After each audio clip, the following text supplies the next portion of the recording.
1980s noong unang sumikat ang kwento tungkol sa taong ahas na di umano'y anak daw ni John Gokongwei Jr. At ang sabi pa sa chismis ay kakambal daw ito ng kanyang panganay na anak na si Rubina Gokongwei. Ayon mismo kay Rubina, una niyang nalaman ang kwento noong 1985.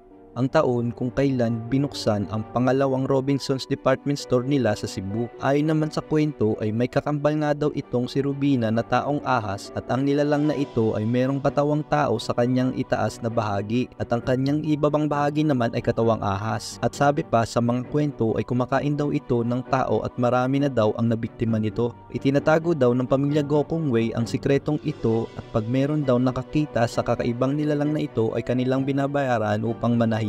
Ito rin daw ang nagbibigay ng swerte sa mga Gokongwei kaya nagtatagumpay ang mga ito sa kanilang mga negosyo. Dahil sa kakaibang kalagayan ng kanyang anak ay nagdesisyon si Mr. Gokongwei na itago ito sa basement ng isa sa kanilang mall at ang pinaniniwalaan na tinitirahan nito ay sa Robinsons Galleria sa EDSA, Quezon City.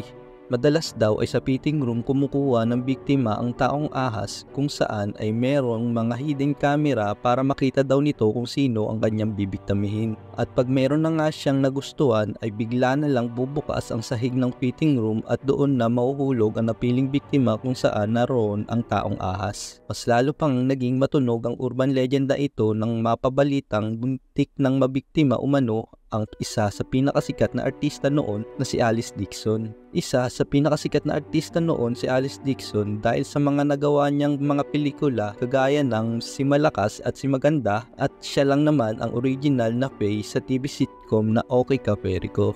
Noong nasa Robinsons nga daw ang aktres ay nakamali daw ito nang napasukang fitting room at dito na nga raw siya muntik mabiktima ng taong ahas. Pero sa kabutihang palad ay nakatakas daw ang aktres mula sa taong ahas. Sa usapan din ang biglang pagkawala ni Alice Dixon sa showbiz na di umano ay dahil daw ito ay nabayaran ng malaking halaga mula sa pamilyang Gokongwei para sa kanyang pananahimik. At simula nga daw noon ay palaging tikom ang bibig ng aktres tungkol sa nasabing issue. Maliban pa kay Alice Dixon ay may isa pa nga daw na artista ang napapabalitang na biktima ng taong ahas at yon ay si Rita Avila. 90s nung unang lumitaw ang kwento ng pagkabiktima daw ni Rita Avila at napatay nga daw ito ng taong ahas. At ang Rita Avila daw na nakikita natin ngayon ay double na lang ni Rita Avila. Maliban sa mga nasabing artista ay meron pa daw itong nabiktima na dalawang babaeng empleyado sa Robinsons. Pumunta daw ang mga magulang nito sa mall para sila ay hanapin dahil hindi na raw sila nakauwi ng bahay. At ang sabi lang daw sa kanila ng manager ng mall ay baka nakipagtanan daw ang mga ito sa kanilang mga kasintahan. Pero pag check nila sa kanilang mga time card ay nalaman nila na hindi pa nag-out sa trabaho ang dalawa. Pero saan nga ba nagmula ang kwento ng taong ahas ng Robinson? Ayon mismo sa pamilya Gokongwei ay wala daw silang idea kung saan nagmula at kung kanino nanggaling ang kwento na ito. At dahil sa wala nga talagang nakakaalam ng totoong pinagmulan ng urban legend na ito ay nagkaroon ng haka-haka ang mga tao. May mga nagsasabi na ang istorya ng taong ahas ay pakana daw ng kalaban nilang mall dahil sumikat ang kwentong ito noong panahon na nagsisimula pa lang na mag-expand ang mga Gokongweis ng kanilang mga Robinsons shopping malls. Maaari nga naman na ginawa nila ng kwento ang mga Gokongwei para matakot na magpunta ang mga tao sa kanilang mga mall. At ang sabi naman ng iba ay mismong mga Gokongwei daw ang gumawa ng kwento para pag-usapan sila at ang kanilang mga mall.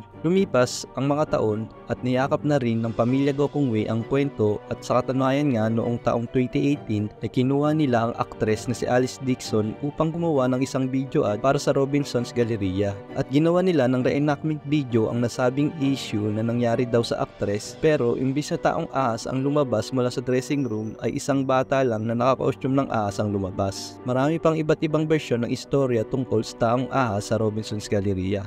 Ikaw, anong istorya ang narinig mo tungkol sa taong ahas?